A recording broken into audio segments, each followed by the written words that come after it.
قال رسول الله صلى الله عليه وسلم أحب الكلام إلى الله أربع سبحان الله والحمد لله ولا إله إلا الله والله أكبر নবী করিম সাল্লাল্লাহু আলাইহি ওয়াসাল্লাম বলেন আল্লাহ তাআলার কাছে পৃথিবীর মধ্যে চারটা বাক্য আল্লাহ তাআলার কাছে প্রিয়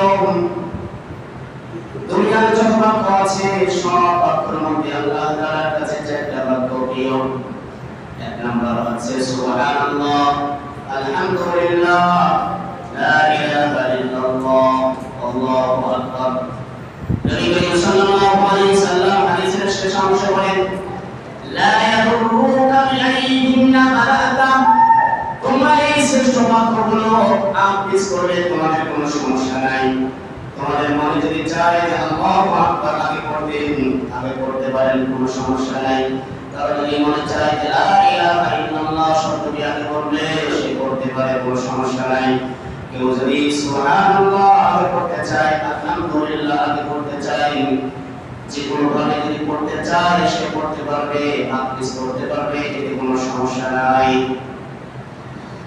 আলহামদুলিল্লাহ এই শব্দটি এমন আল্লাহ রাব্বুল আলামিন যত কালামুল্লাহ আল্লাহ রাব্বুল আলামিন যত আসমানি কিতাব আল্লাহ তাআলা নাযিল করেছেন সব আসমানি কিতাবের প্রথম বাক্যটি হচ্ছে আলহামদুলিল্লাহ তাওরাত ইনজিল যাবুর এই কিতাবগুলো যদি ঘুরে দেখানো হয় এই কিতাবের প্রথম যে বাক্য পাওয়া যাবে সেই বাক্যটি হচ্ছে আলহামদুলিল্লাহ ঠিক আসমানি কিতাব শ্রেষ্ঠ কিতাব হচ্ছে আল কোরআন শব্দটি যদি আমরা পড়ি আমরা কোরআনুল কারীম খুললে আমি প্রথম যে সূরাটি পাবো সেই সূরাটি হলো আলহামদুলিল্লাহ সূরাতুল ফাতিহা আল্লাহ তাআলা শুরু করেছেন আলহামদুলিল্লাহি রাব্বিল আলামিন আলহামদুলিল্লাহ হচ্ছে যে সমস্ত প্রশংসা আল্লাহ যদি প্রশ্ন করা হয় আল্লাহকে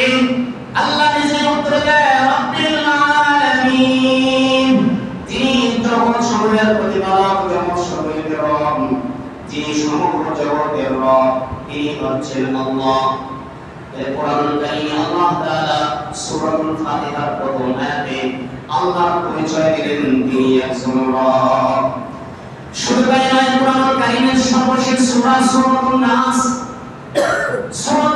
আল্লাহ বলেন কুল আ'উযু বিরাব্বিন নাস মালিকিন নাস ইলাহিন নাস কোরআনুল কারীমের সর্বশেষ সূরায় আল্লাহ পরিচয় দিয়েছেন তিনি রব এমনকি কোরআনুল কারীমের প্রথম ওহী গারে হিরায় আল্লাহ রাসূল সাল্লাল্লাহু আলাইহি ওয়াসাল্লামের কাছে প্রথম যে 5টি আয়াত নাযিল হয়েছিল এই 10টি আয়াতের মধ্যে প্রথম আয়াতটি হচ্ছে ইকরা বিসমি রাব্বিকাল্লাযী খালাক খালাকাল ইনসানা মিন আলাক ইকরা ওয়া রাব্বুকাল আকরাম আল্লাযী আল্লামা বিল কলম সূরা আলাকের প্রথম আয়াতে আল্লাহ রাব্বুল আলামিন মুহাম্মদ সাল্লাল্লাহু আলাইহি ওয়াসাল্লামকে বললেন ও মুহাম্মদ আপনি পড়ুন আপনার রবের নামে আল্লাহ তাআলা এই আয়াতে কারিমার মধ্যে বলেন ইকরা বিসমি রাহিম রহমানের নামে আপনি পড়ুন রহিমের নামে আপনি পড়ুন এই সব বাক্য না বলে আল্লাহ তাআলা বলেছেন ইকরা বিসমি রাব্বিকাল্লাযী খালাক মুহাম্মদ সাল্লাল্লাহু আলাইহি ওয়াসাল্লাম পড়ুন আপনার রবের নামে তাহলে কোরআনুল কারীমে আল্লাহ তাআলা সূরাতুল ফাতিহায় আল্লাহর পরিচয় দিলেন তিনি একজন রব কোরআনুল কারীমের সর্বশেষ সূরা সূরাতুন নাসে আল্লাহ পরিচয় দিলেন তিনি রব কোরআনুল কারীমের প্রথম ওহীতে সূরাতুল আলাকের প্রথম আয়াতে আল্লাহ পরিচয় দিলেন তিনি একজন রব শুধু তাই নয় আল্লাহ রাব্বুল আলামিন যুগে যুগে যত নবী রাসূল দুনিয়ার মধ্যে প্রেরণ করেছেন প্রত্যেক নবী রাসূল মানুষের কাছে যখনই দাওয়াত দিয়েছেন প্রত্যেক নবী রাসূল আল্লাহর পরিচয় দিয়ে বর্ণনা করেছেন তিনি একজন রব পৃথিবীর আদি পিতা হযরত আদম আলাইহিস সালাতু ওয়াস সালাম জান্নাত থেকে যখন পৃথিবীর মধ্যে আসলেন একটা ভুল করার কারণে যখন জান্নাত থেকে পৃথিবীর মধ্যে আগমন করলেন। আদম আলাইহিস সালাতু ওয়াস সালাম আল্লাহকে শত শত বছর যে শব্দ করে নিয়ে যাচ্ছেন, সেই শব্দটি হচ্ছে রব। রব্বানা যালামনা আনফুসানা ওয়া ইন লাম তাগফির লানা ওয়া তারহামনা লানাকুনান্না মিনাল খাসিরিন। আদম আলাইহিস সালাতু ওয়াস সালাম, হাওয়া আলাইহিস সালাতু ওয়াস সালাম উভয়জন আল্লাহকে রব বলে রেখেছেন, ও আমাদের প্রতিপালক, হে আমাদের রব, আমরা নিজের প্রতি আমরা জুলুম করেছি, আপনি আমাদেরকে মাফ করে দিয়ে দিন, আমাদের প্রতি আপনি অনুগ্রহ করুন। আপনি যদি আমাদেরকে মাফ না করেন, আমরা তো ক্ষতিগ্রস্তের মধ্যে আমরা অন্তর্ভুক্ত হয়ে যাব।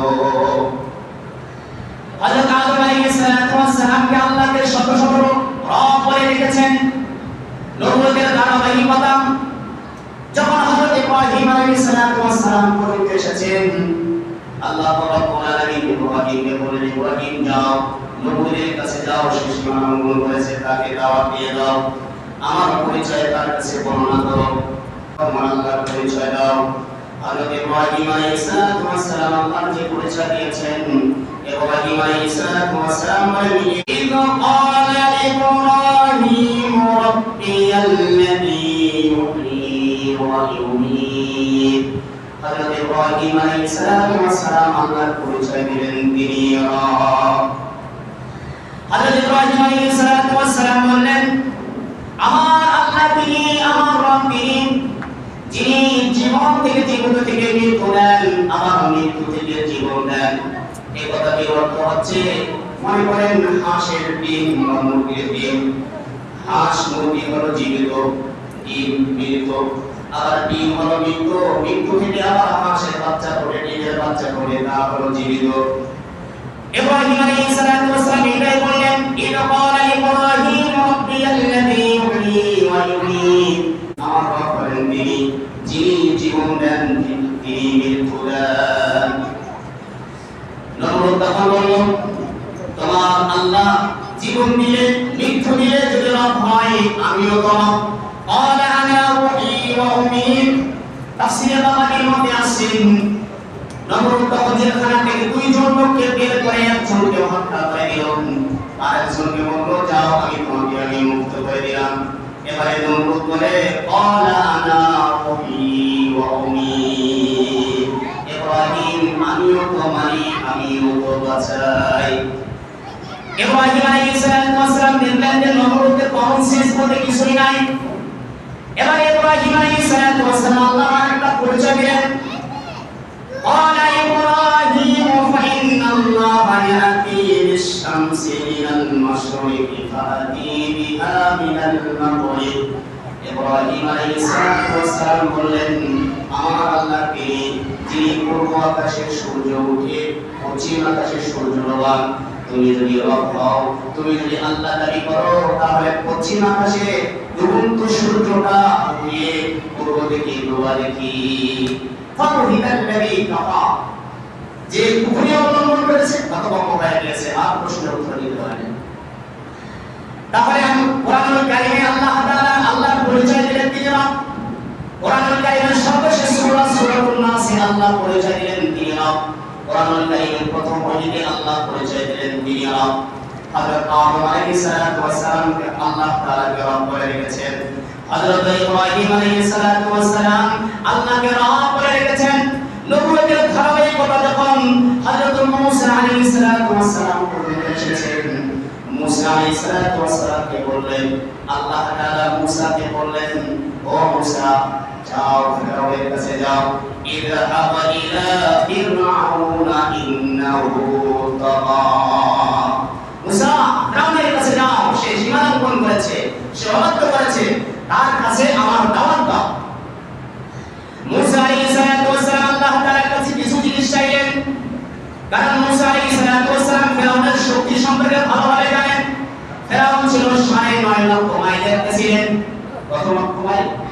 9.5 লক্ষ মাইলের প্রেসিডেন্ট। তার নিয়মিত সৈন্য সামর্থ্য থাকতো 80,000।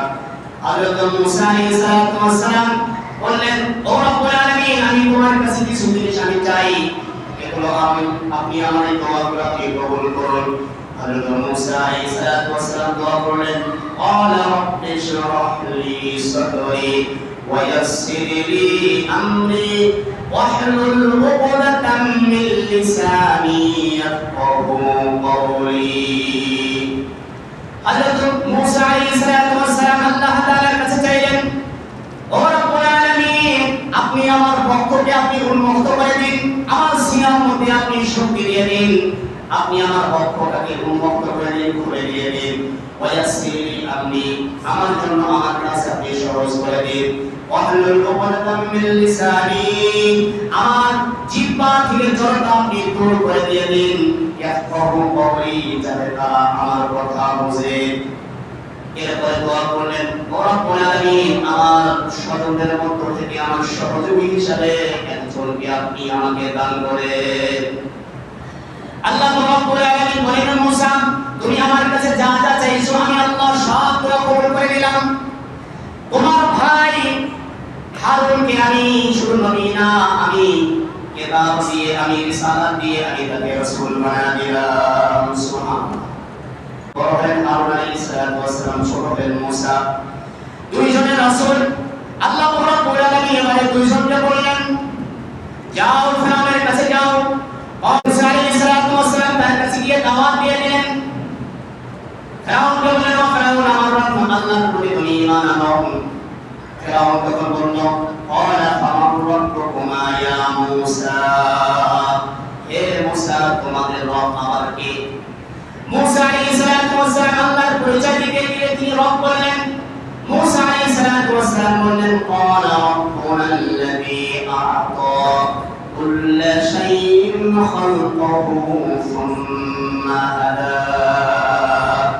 মূসা আলাইহিস সালাতু ওয়াস সালাম বললেন, আমার আল্লাহ তিনি, আমার রব তিনি, যিনি প্রতিটা সৃষ্টিকে আলাদা আলাদা আকৃতি দান করে বেঁচে থাকার পথ দেখান, তিনি আমার রব। আমার রব হলেন তিনি, যিনি প্রতিটা সৃষ্টিকে আলাদা আলাদা আকৃতি দান করেন। মানুষের চেহারা অবকাঠামো একরকম, চতুষ্পদ জন্তু তাদের আকৃতি একরকম, পশু পাখি কীটপতঙ্গ তাদের অবকাঠামো হলো একরকম। মূসা আলাইহিস সালাতু ওয়াস সালাম বলেন, ক্বালা রাব্বুনাল্লাযী আ'তা কুল্লা শাইইন খালকাহু সুম্মা হাদা, আমার রব হলেন তিনি, যিনি প্রতিটা সৃষ্টিকে আলাদা আলাদা আকৃতি দান করে প্রতিটা সৃষ্টিকে বেঁচে থাকার পথ দেখান, তিনি আমার রব। হাঁসের ডিম থেকে যখন বাচ্চাগুলো ফোটে, ফোটার সাথে সাথে নদীর মধ্যে সাঁতার কাটে, তাহলে এই হাঁসের বাচ্চাগুলোকে সাঁতার কাটা এটা কে শিক্ষা দিয়েছেন? আল্লাহ শিক্ষা দিয়েছেন। ডিমের মধ্যে থাকাকালীন মতো ওই হাঁসের বাচ্চাকে তাকে বেঁচে থাকার পথ আল্লাহ তাআলা শিখিয়ে দিয়েছেন। শুধু তাই নয়, মুরগির বাচ্চাগুলো যে আছে, আকাশের মধ্যে যদি শকুন চিল উড়াল দেন, তাহলে দেখবেন যে মুরগির বাচ্চাগুলো তার মায়ের কাছে পরের নিচে ডানার নিচে চলে আশ্রয় নিয়ে নেয়। ওই বাচ্চাগুলোকে আল্লাহ তাআলা বেঁচে থাকার পথ শিক্ষা দিয়েছেন। এরকম ভাবে বাবুই পাখি দেখবেন তাল গাছে বা সুপারি গাছে বাসা বাঁধে। তারা যে বাসাটা বাঁধেন, এই বাসাটা যদি পৃথিবীর সমস্ত বৈজ্ঞানিকদেরকে বলা হয় তোমরা বাবুই পাখির মতো একটা বাসা বাঁধো, বাঁধতে পারবে না। বাবুই পাখি এমন ভাবে বাসা বাঁধে, সারা পৃথিবীর ইঞ্জিনিয়ার যদি একত্রিত হয়, সারা পৃথিবীর ইঞ্জিনিয়ার এই বাবুই পাখি বাসাটা নির্মাণ করতে পারবে না। বাবুই পাখি বাসা এমন ভাবে নির্মাণ করেন, ওই বাসাটা ঝড় তুফানের মধ্যে পড়ে না, বাসার মধ্যে পানিও ঢোকে না। আল্লাহু আকবার। হযরত মূসা আলাইহিস সালাতু ওয়াস সালাম এটাই বললেন, ক্বালা রাব্বুনাল্লাযী আ'তা কুল্লা শাইইন খালকাহু সুম্মা হাদা। ফিরআউন, আমার রব হলেন তিনি, যিনি প্রতিটা সৃষ্টিকে আলাদা আলাদা আকৃতি দান করে বেঁচে থাকার পথ দেখান, তিনি আমার রব। তাইরা আমার তাহলে কোরআনুল কারীমে আল্লাহ রাব্বুল আলামিন প্রথম আয়াতে আল্লাহ পরিচয় দিলেন তিনি একজন রব। কোরআনুল কারীমের সর্বশেষ সূরা আল্লাহ পরিচয় দিলেন তিনি রব। কোরআনুল কারীমের প্রথম বহিতে আল্লাহ পরিচয় দিলেন তিনি রব। হযরত আদম আলাইহিস সালাতু ওয়াস সালাম আল্লাহকে রব করে রেখেছেন। হযরত ইব্রাহিম আলাইহিস সালাতু ওয়াস সালাম নবুয়তের কাছে যে দাওয়াত দিয়েছেন, দাওয়াত দিয়ে আল্লাহর যে সর্বপ্রথম তিনি পরিচয় দিয়েছেন, আল্লাহ বলেন রব। হযরত মূসা আলাইহিস সালাতু ওয়াস সালাম ফিরআউনের কাছে দাওয়াত দিতে গিয়ে আল্লাহ যে পরিচয় দিয়েছেন তিনি হলেন রব। তার মানে হচ্ছে রবের মধ্যে আল্লাহর পরিচয়ে একটা অংশ আল্লাহ তাআলা রবের মধ্যে ঢুকায় দিয়েছে। এখন আমরা শুনি রব অর্থ কি? অনেকে আমরা বলি রব অর্থ হলো প্রতিপালক, রব অর্থ সৃষ্টিকর্তা, রব অর্থ প্রভু। এগুলো আমরা যা বলি না কেন, যেসব অর্থই আমরা করি না কেন, এসব অর্থ হলো আংশিক। পরিপূর্ণ কামাহত তর্জমা তাফসীরের মধ্যে আসছেন ইমাম বাইজালি রাহমাতুল্লাহি আলাইহি তিনি তার কিতাবে বাইজালি শরীফের মধ্যে লিখেছেন। যে বাইজালি শরীফটা হলো ছাত্রের জন্য অনেক কঠিন, দুর্বল ছাত্ররা এই বাইজালি কিতাবটা পড়তে পারে না। বাইজালি রাহমাতুল্লাহি আলাইহি রবের সংজ্ঞা লিখেছেন আর-রব বিমানা তারবিয়া হিয়া তাবিউ শাইই ইলা কামালিহি শাইয়ান ফাশাইয়া। রবের একটা হলো পুরো এক লাইন অর্থ। রব শুধু অর্থ প্রতিপালক তা না, সৃষ্টিকর্তা এটাও না, রব অর্থ প্রভু এটাও না, এগুলো সব হলো আংশিক। ইমাম বাইজালি রাহমাতুল্লাহি আলাইহি রবের সংজ্ঞা করেছেন রব অর্থ হলো তারবিয়া। তারবিয়া কি জিনিস? বাইজালি রাহমাতুল্লাহি আলাইহি বলেন আর-রব বিমানা তারবিয়া হিয়া তাবিউ শাইই ইলা কামালিহি শাইয়ান ফাশাইয়া। রব হলেন তিনি, রব তারবিয়ার অর্থে আসে। আর তারবিয়া হলো অস্তিত্বহীনকে অস্তিত্ব দান করার পরে হঠাৎ করে নয়, একেবারে নয়, আচমকা নয়, আস্তে আস্তে ক্রমে ক্রমে ধাপে ধাপে পর্যায়ক্রমে আপন দক্ষতায় নিপুণ দক্ষতায় মাখলুককে পূর্ণতায় পৌঁছে দেওয়ার নামই হলো তারবিয়া। আর যিনি কন্ট্রোল করেন, তিনি পরিচালনা করেন, তিনি হলেন রব। আমাদের রব হলেন রব্বুল আলামিন। রবের অর্থ বুঝছেন? বলেন না।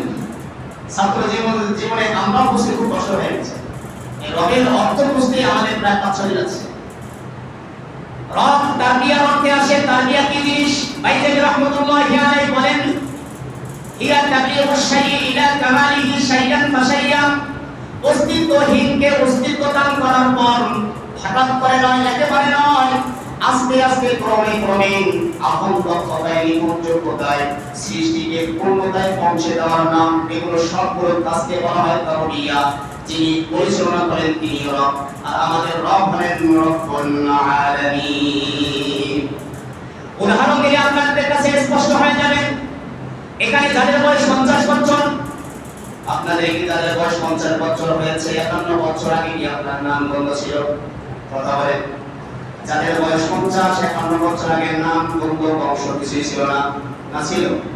যাদের বয়স 60-61 বছর আগে নাম বংশ পরম্পরা কিছুই ছিল না।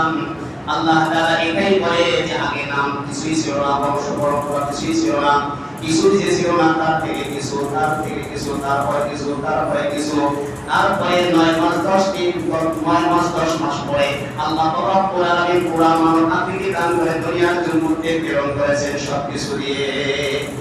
এই জন্য আল্লাহ তাআলা বলেন হাল আতা আলাল ইনসানি হিনুম মিনাত তাহরি লাম ইয়াকুন শাইআম মাযকুরা। ও পৃথিবীর মানুষ, তোমাদের মধ্যে কি এমন একটা সময় অতিবাহিত হয় নাই যে সময়টা তোমরা কিছুই ছিলে না, কিছুই যে ছিলে না তার থেকে কিছু, তারপরে কিছু, তারপরে কিছু, 9 মাস 10 মাস পরে আল্লাহ রব্বুল আলামিন সব কিছু করে দুনিয়ার মধ্যে পাঠিয়ে দিয়েছে। এই যে কাজগুলো করছেন তিনি হলো রব। তিনি কে? তিনি রব। তাহলে আমরা রবের সংজ্ঞা পেয়ে গেলাম। রবের সংজ্ঞা জানানোর পরে আমাদের প্রত্যেকের দায়িত্ব 3টা কাজ। প্রত্যেকের উপর 3টা কাজ করতে হবে। রবের সংজ্ঞা জানার পরে, রবের পরিচয় জানার পরে 3টা দায়িত্ব আমাদের উপর আরোপ করা হয়েছে। আল্লাহ রাব্বুল আলামিন কোরআনুল কারীমের মধ্যে বলেছেন সূরা আল ইমরানে 64 নম্বর আয়াতে আল্লাহ তাআলা বলেন, হে মুহাম্মদ সাল্লাল্লাহু আলাইহি সাল্লাম আপনি বলুন قل يا أهل الكتاب تعالوا إلى كلمة سواء بيننا وبينكم। মুহাম্মদ সাল্লাল্লাহু আলাইহি সাল্লাম আপনি বলুন হে আহলে কিতাবগণ تعالوا إلى كلمة, তোমরা একটি কথার দিকে তোমরা এগিয়ে এসো, বাইনানা ওয়া বাইনাকুম, যা আমাদের মাঝে তোমাদের মধ্যে সমান। এক নাম্বার হচ্ছে আল্লাহ আল্লাহ না'বুদু ইল্লাল্লাহ, আমরা আল্লাহ ছাড়া কারো ইবাদত করব না। ওয়ালা নুশরিকা বিহি শাইআ, আল্লাহর সাথে শরীক করব না। ওয়ালা ইয়াত্তাখিযু বা'দুনা বা'দান আরবাবান মিন দুনিল্লাহ, আল্লাহকে বাদ দিয়ে দুনিয়ার কোন মানুষকে কেউ অন্যকে রব হিসেবে গ্রহণ করব না। আল্লাহকে রব জানার পর, আল্লাহর পরিচয় পাওয়ার পর প্রত্যেক মানুষের কয়টা দায়িত্ব? তিনটা দায়িত্ব।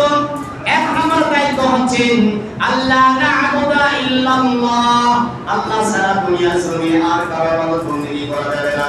আমরা দুনিয়ার মধ্যে যতদিন বেঁচে থাকবো ততদিন ইবাদত বন্দেগী করব কার? এক নম্বর হচ্ছে আল্লাহ ছাড়া কারো ইবাদত বন্দেগী করা যাবে না, আমরা ইবাদত করব কার? দুই নম্বর দায়িত্ব হলো ওয়ালা তুশরিকা বিহি শাইআ, আল্লাহ যে ইবাদত করব এই ইবাদতের মধ্যে কোনো প্রকারের শরীক রাখা যাবে না, শিরকি কাজ করা যাবে না। কারণ শিরকি কাজ যে ব্যক্তি করে ওই ব্যক্তির জন্য আল্লাহ তাআলা জান্নাত হারাম করে দিয়ে দেন, ওই ব্যক্তির জন্য জাহান্নামটা আবাসস্থল বানায়া দেন। তাহলে ইবাদত করব একমাত্র আল্লাহ, আর আল্লাহর সাথে শিরক করব না। তিন নম্বর কাজ হলো যে দুনিয়ার মধ্যে আল্লাহর আইন বাদ দিয়ে দুনিয়ার মধ্যে বান্দার আইন গ্রহণ করব না। এটা হলো তিন নম্বর কাজ। এক নম্বর কাজ হলো আল্লাহর ইবাদত করা, দুই নম্বর হলো আল্লাহর সাথে শরীক সাব্যস্ত না করা, তিন নম্বর হচ্ছে দুনিয়ার মধ্যে আল্লাহর আইন বাদ দিয়ে মানুষের মাখলুকের আইন বাস্তবায়ন না করা।